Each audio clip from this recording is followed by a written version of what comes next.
오늘 주신 하나님의 말씀 시편 102편입니다.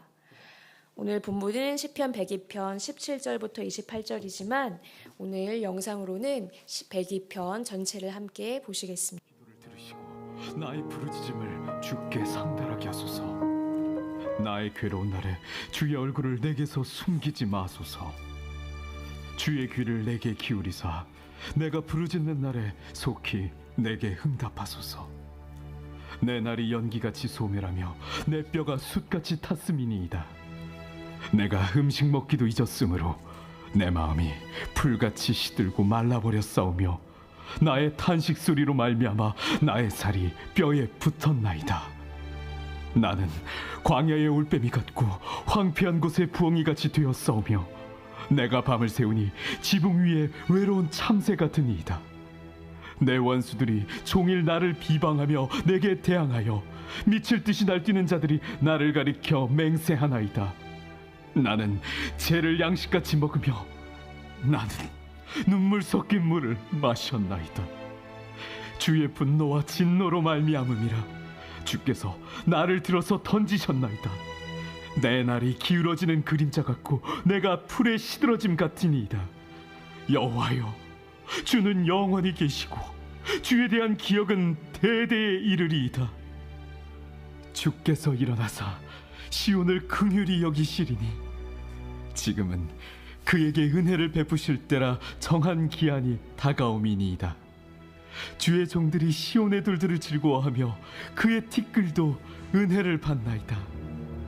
이에 문나라가 여호와의 이름을 경외하며 이 땅의 모든 왕들이 주의 영광을 경외하리니 여호와께서 시온을 건설하시고 그의 영광 중에 나타나셨습니다.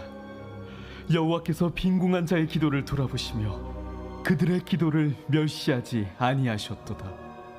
이 일이 장래 세대를 위하여 기록되리니 창조함을 받을 백성이 여호와를 찬양하리로다. 여호와께서 그의 높은 성소에서 굽어보시며 하늘에서 땅을 살펴보셨으니 이는 갇힌 자의 탄식을 들으시며 죽이기로 정한 자를 해방하사 여호와의 이름을 시온에서 그 영예를 예루살렘에서 선포하게 하려 하심이라.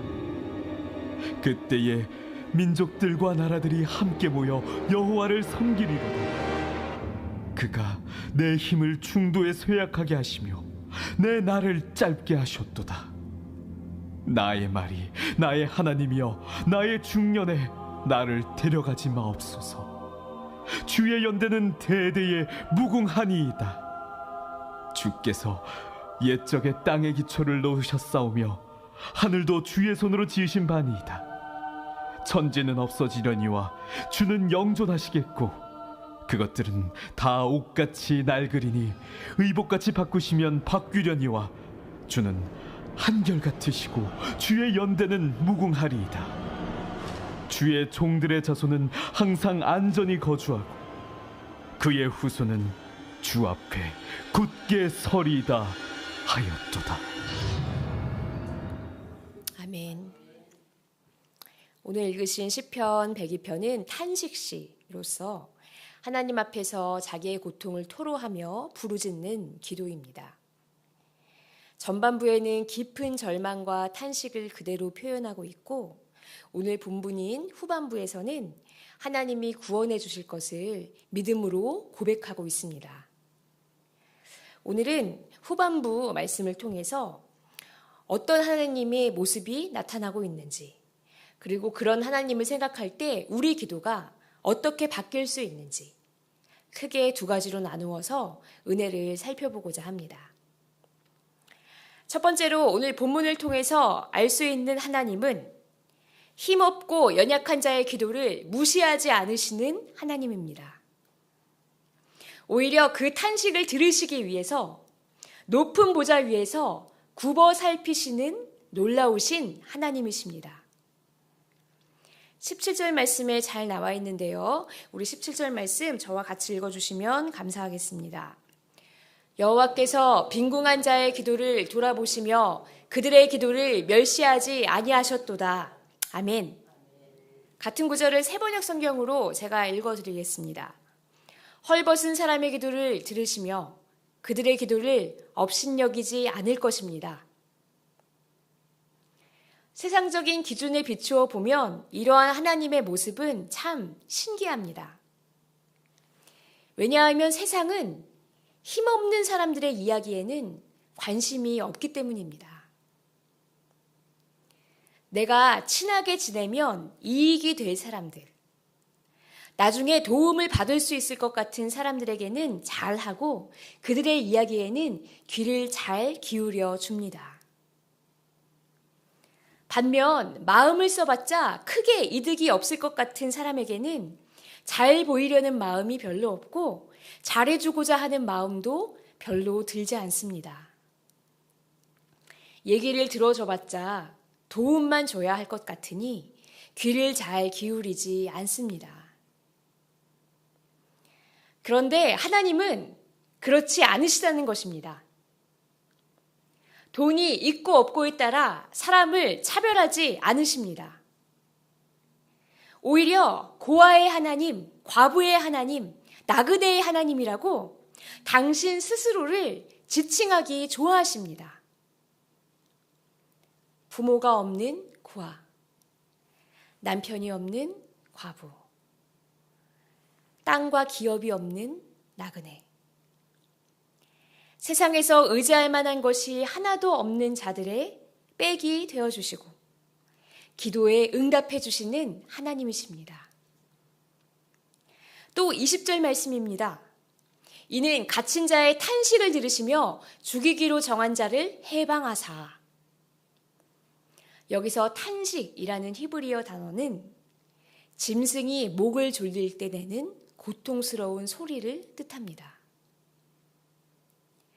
크게 소리를 질러서 하나님을 부를 힘조차 없는 끙끙대는 신음소리, 들릴 듯 말 듯, 끊어질 듯 이어질 듯 하는 그 작은 소리를 하나님이 들으시는데, 심지어 이 소리를 들으시려고 19절부터 이어서 읽으시면 여호와께서 그의 높은 성소에서 굽어보시며 하늘에서 땅을 살펴보셨으니 이는 갇힌 자의 탄식을 들으시며, 탄식 소리를 들으시려고 높은 성소에서 굽어 살피십니다. 이것이 참 희한한 일입니다. 듣기 좋은 꽃노래도 한두 번이다 라는 말이 있습니다. 아무리 좋은 말이라 해도 계속 들으면 싫다. 더 이상 좋게 들리지 않는다, 안 듣고 싶다 라는 말입니다. 세상에 듣기 좋은 소리들도 그런데 하물며 탄식의 소리는 어떨까요? 한숨 소리, 신음 소리, 앓는 소리를 자꾸 들으면 덩달아 갑갑해지고 무거워지니까 처음 한두 번은 들어준다 하더라도 그 다음부터는 피하고 싶은 것이 인지상정일 것입니다. 그런데 우리 하나님께서는 이 소리를 들으시려고, 더 정확히 말하면 이 소리를 내는 자녀를 찾으시려고 높은 성소에서 허리를 굽혀 살펴보고 계신다는 것입니다.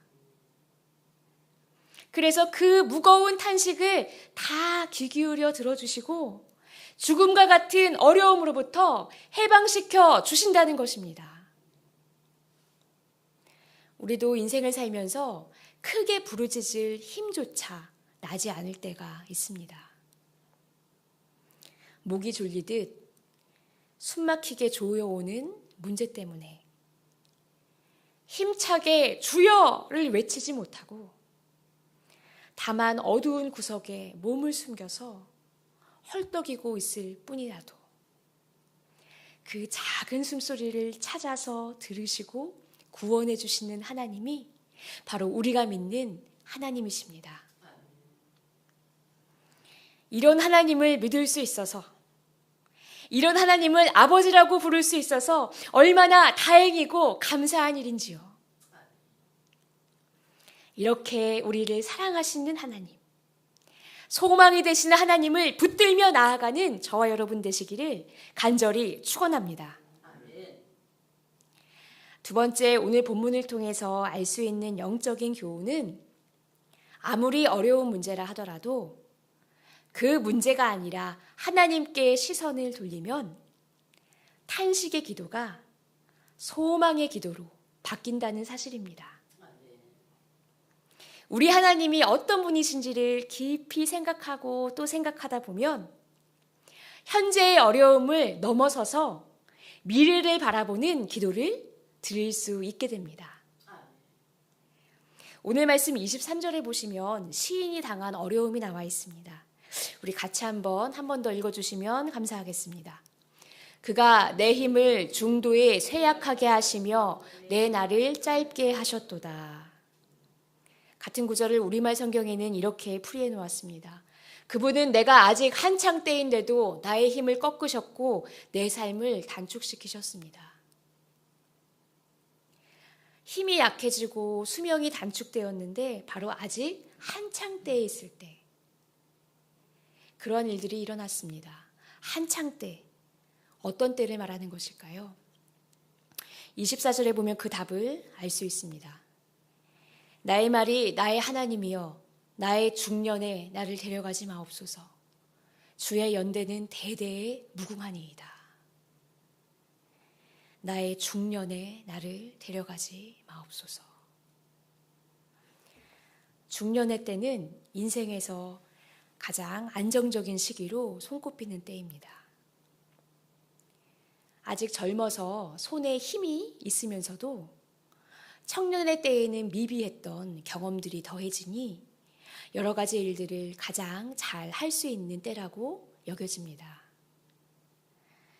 그런데 이러한 한창 때에 건강이 안 좋아진 것입니다.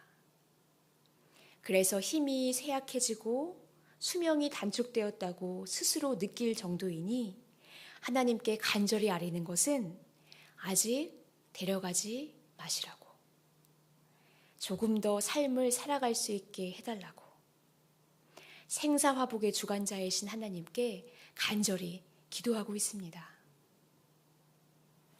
그런데 이렇게 인생을 주관하시는 하나님을 생각하며 기도하다 보니 기도의 제목이 마지막 절에 가서는 바뀌는 것을 보게 됩니다. 나의 생명을 연장해 달라고 기도했는데 28절에 가서는 이렇게 고백합니다. 28절 말씀 제가 새번역 성경으로 읽겠습니다. 주님의 종들의 자녀는 평안하게 살 것이며 그 자손도 주님 앞에 굳건하게 서 있을 것입니다. 자녀손들을 위해서 그리고 다음 세대들이 주님 앞에 굳건히 믿음을 지키며 평안하게 살 줄 믿는다고 기도하고 있습니다. 어떻게 이렇게 기도의 주제가 바뀌었을까요? 보통 문제도 아니고 생명이 걸린 일생일대의 문제 앞에 있는데요. 그 힌트가 24절 후반부부터 27절까지 나와 있습니다. 이 시간에는 25절과 26절 말씀만 같이 읽겠습니다. 함께 두 절 말씀 읽어보시겠습니다.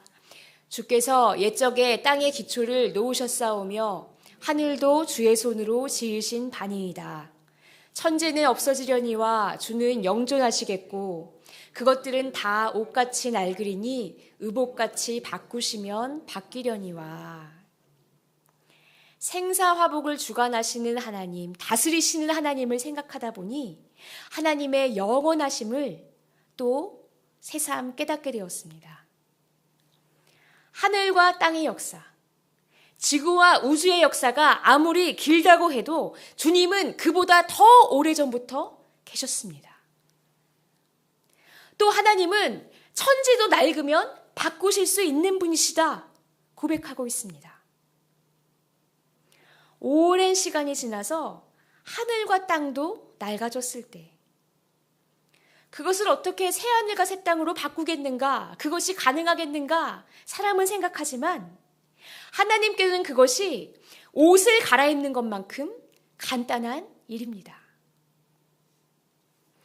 이렇게 영존하시고 전능하신 하나님을 생각하다 보니 하나님의 관점에서 나의 문제를 바라볼 수 있게 됩니다. 나의 인생이 조금 더 연장되더라도 하나님께는 큰 차이가 없는 짧은 순간임을 깨닫게 됩니다. 하나님께는 하늘과 땅의 역사도 짧은 것인데 사람은 그만큼도 살 수 없습니다. 그 대신 다음 세대들을 통하여 믿음의 유산이 이어지고 확장되니 그들을 위해 기도할 수 있구나, 기도해야겠구나 라는 생각이 듭니다. 나의 자녀손들, 우리 다음 세대들도 주님 앞에 굳건히 믿음을 지키며 살 수 있게 해달라고, 주님과의 온전한 관계 위에서 인생을 평안하게 살게 해달라고 미래를 내다보며 축복을 구하는 기도를 할 수 있게 되었습니다. 이처럼 힘든 문제 가운데 우리가 있을 때 자꾸 그 어려운 상황을 곱씹는 것이 아니라 전능하신 하나님을 묵상해야 한다는 것을 오늘 시편 말씀을 통해 우리는 발견하게 됩니다. 내 생각보다 훨씬 크신 하나님, 영원하신 하나님을 바라보게 되면 우리의 기도가 바뀝니다. 현실에 묶여서 탄식하던 기도, 자기 연민에 빠져 가슴을 치던 기도가 미래를 위한 기도, 다음 세대를 위한 기도, 소망의 기도로 업그레이드 되는 것입니다. 이렇게 우리의 기도도 진실되게 하나님 앞에 드리되 인도하심을 따라 변화되고 바뀌어지기를 소망합니다. 하나님 앞에서 문제에 대한 나의 감상과 생각만 되뇌이는 것이 아니라 힘들면 힘들수록 하나님이 어떤 분이신지 우리 시선을 들어서 주님을 바라보기 원하고, 그럴 때 우리 인생의 유한함을 극복하는 기도, 다음을 바라볼 수 있는 미래를 위하여 축복하는 소망의 기도, 그래서 어려움 가운데서도 하나님의 뜻을 이루어드리는 기도를 드리는 우리 모두가 되기를 간절히 바라고 기도합니다. 다 같이 기도하시겠습니다. 우리 믿음의 선배가 되는 시편 시인의 기도를 통하여서 오늘 우리가 하나님을 바라보면서 기도하기를 원합니다. 주님 앞에 우리는 무엇이든 다 말씀드릴 수 있습니다. 다 말씀드리지 못하여도 정제된 언어로 말씀드리지 못하고 신음소리만 내더라도 그 한숨소리에 담긴 우리의 깊은 마음을 다 헤아리시고 굽어 살피시고 도우시는 하나님을 믿습니다. 이 하나님을 믿으며 신령과 진정으로 진실된 마음으로 주님 앞에 기도할 수 있도록 도와주시옵소서. 주님, 그리고 기도하면서 우리의 감정, 우리의 마음, 우리의 생각에만 깊이 빠지며 되뇌이며 주님께 설명하려고 하는 기도가 아니라 높으신 하나님, 영원하신 하나님, 이 땅을 넘어 높이 계신 하나님을 바라보면서 묵상할 수 있도록 인도하여 주시옵소서. 그래서 현재의 어려움을 넘어낸 정말 미래를 바라보는 그런 소망의 기도를 드릴 수 있도록, 저희들은 그런 기도를 드릴 능력과 자신이 없지만 성령 하나님의 인도하심을 따라서 주님의 뜻을 이루어드리는 기도를 온전히 드릴 수 있도록 주님께서 인도하여 주시옵소서. 예수님의 이름으로 기도합니다. 아멘.